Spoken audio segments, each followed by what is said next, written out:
unfortunate. It seems that we're going to be forced to come to the conclusion over and over again that the Minister of the FCT, Wike, is not fully capable of comporting himself in a way that is dignifying for a man in his actual position.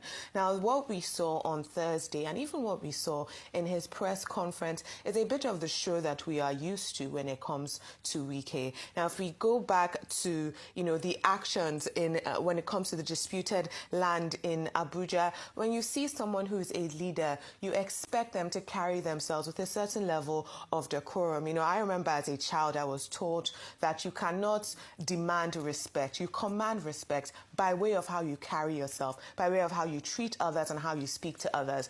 It is abhorrent and a shame and honestly embarrassing to see a member of the government speak to a member of our armed forces, people who give life and limb to protect us and serve this country, speak to him in such a degrading and insulting manner. Before we go to the legality of who was right, whether it's Nyesom Wike, as he is empowered under the Land Rights Act, the Land Use Act, rather, Section 57, to go and investigate land. As the Minister of the FCT, he is empowered to do that. But we also have our Armed Forces Act, and the Lieutenant Yerima is also empowered to follow orders that are dutifully given. Whether those orders were right or not is things that should be litigated, is things that should be handled up of his chain of command. And we've been told by Matawale, the other minister, who said that Nyesom Wike had spoken to the CDS and he was told to, that the situation would be handled, but he still went to the site. And not only did he go to the site, he went with bulldozers, with his team, with armed policemen, and with the media to to continue his show. If he's not carrying a band, he's carrying himself as the main singer, as the main act here. And when we talk about these things, so honestly, for me, I was juxtaposing it. It seems that what we have here is possibly a lot of bad behavior going around.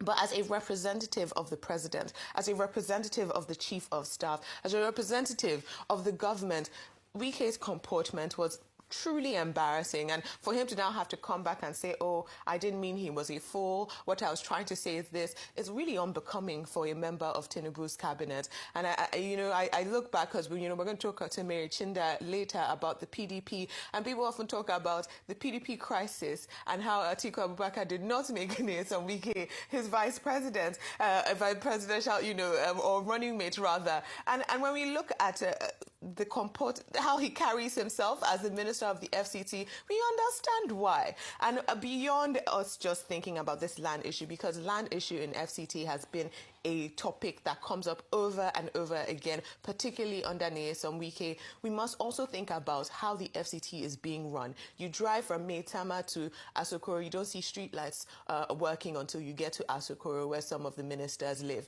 You walk around, you see trash not being collected on the side of the road.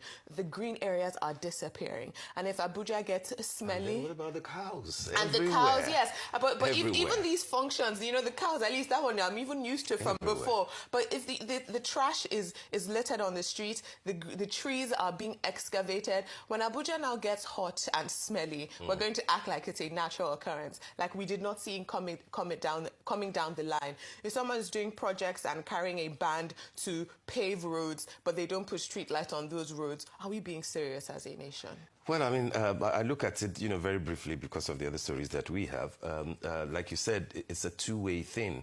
But you see, for me, if you have to use more than a dozen microphones to deny what you said without a microphone, then you've got a big problem. And I think that I can't agree anymore with, I think it was Otumba Segun Shomi, who said on TV, I believe yesterday or something, that President Tinubu has got a Wike problem.